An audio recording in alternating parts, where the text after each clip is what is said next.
Hi, I'm Bill with WaterPro, and today I want to show how to install an ice line from your reverse osmosis system to your refrigerator. I have installed this 1/4-inch tube from underneath the sink through the cabinets out of the cabinet behind the refrigerator and to the refrigerator. And the way that I did that was I emptied the cabinets on the bottom. I took everything out and then just drilled holes back in the back through the cabinet walls and ran the tube to it. So you can see one end of the tube here, and then the other end of the tube behind the refrigerator.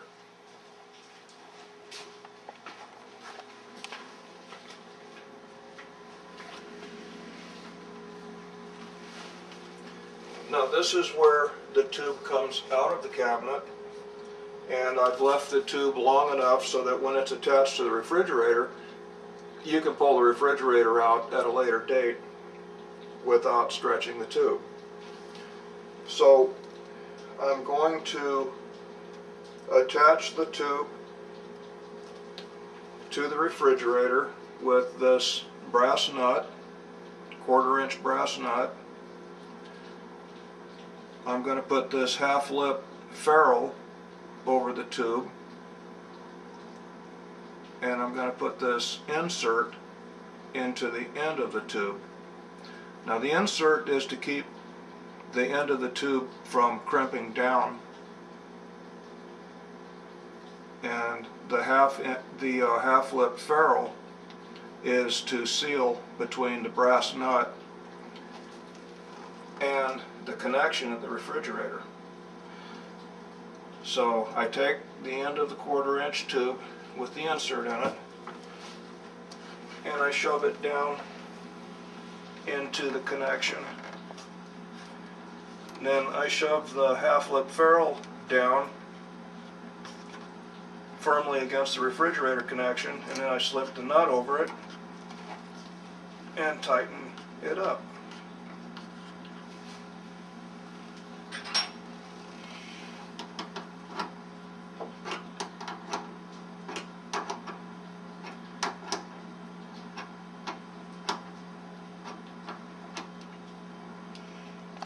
Then I go back to the other end of the tube underneath the sink and connect that end.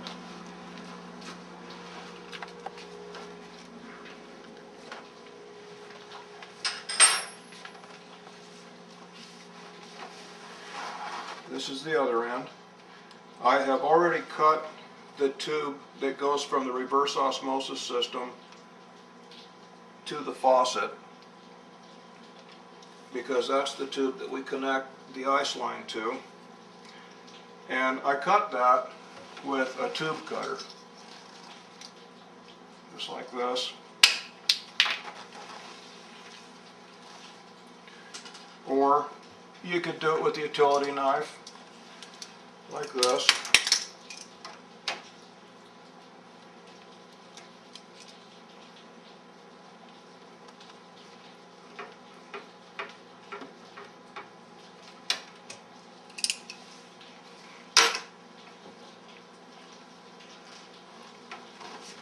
So I will take this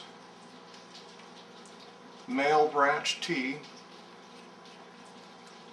and connect the two ends of the faucet tube with the T. So I slip a ferrule nut over the end of the tube and I insert the insert. Now I don't have to put a 1/2-inch ferrule lip on it, because this ferrule nut already has a ferrule in it. So that ferrule that's already in the ferrule nut compresses against the male branch T and makes it watertight.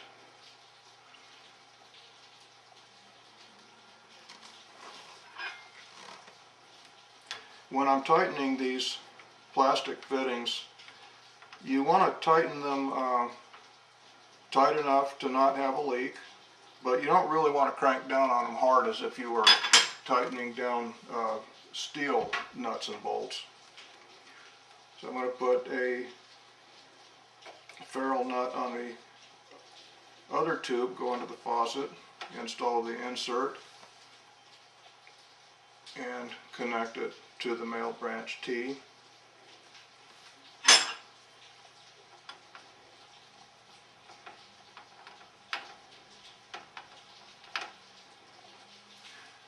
Then I'm going to connect a short piece of 3/8 inch tube, because I'm going to reduce this down from 3/8 to 1/4 inch. The reason for that is that the 3/8 tube goes from the storage tank through the last charcoal filter through the tube to the faucet, and we use 3/8 tube for that because that allows a lot more volume to go through the faucet. But we reduce down to 1/4 inch for the ice line because most refrigerators have a 1/4 inch connection anyway, so we wouldn't gain much by running a 3/8 line, ice line, to the refrigerator. So now I'm going to connect the 3/8 to 1/4 inch reducer. I'm going to put the ferrule nut on, another insert, screw the nut on the reducer,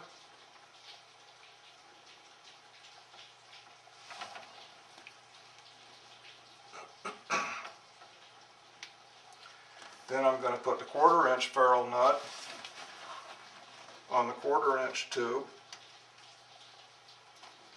I'm going to put an insert in the end of that tube and connect that to our 3/8 to 1/4 inch reducer.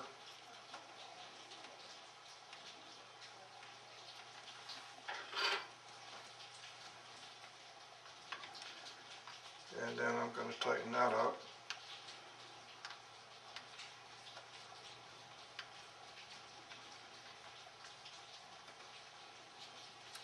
And that's how you connect an ice line from reverse osmosis to the refrigerator.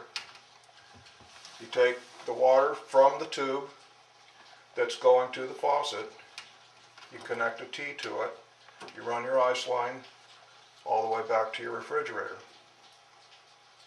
Now the most important thing to do is to test for leaks. So I'm going to turn on the storage tank.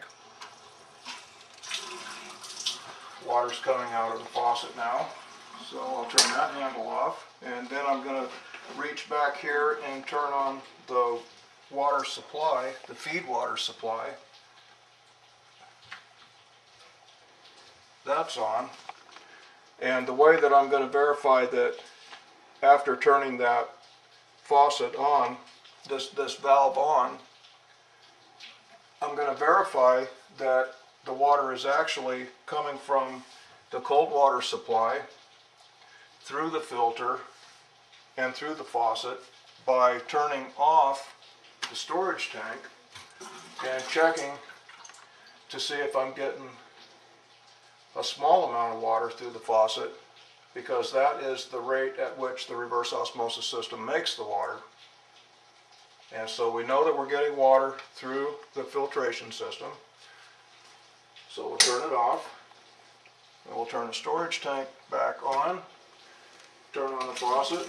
Now we know we're getting water from the storage tank because we're getting a big volume of water. And then you would go to your refrigerator if you had a water dispenser and check to see if water was coming out of the dispenser. And you can also check to make sure that water is going through the ice line to the ice maker. And so you just wipe your hands on the bottom of the tubes pull your hand out and look for any shiny water on your hands, checking for leaks. There's no leaks there. Now I'm going to go back to the refrigerator because it's had time for the water to push all the way through the ice line, and I'm going to check for leaks there.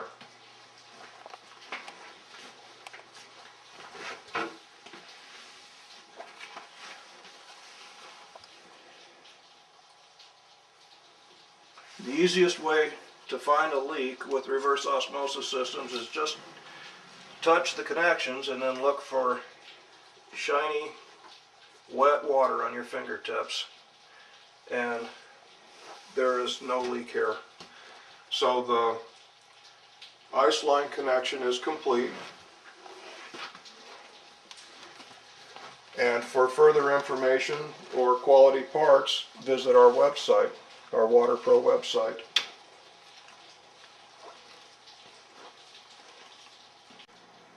Hi, I'm Bill with WaterPro, and today I want to show how to install an ice line from your reverse osmosis system to your refrigerator.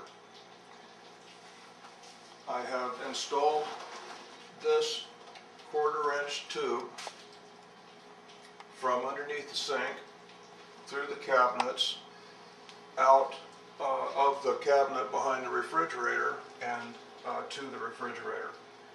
And the way that I did that was I emptied the cabinets on the bottom. I took everything out and then just drilled holes back in the back through the cabinet walls and ran the tube to it. So you can see one end of the tube here, and then the other end of the tube behind the refrigerator.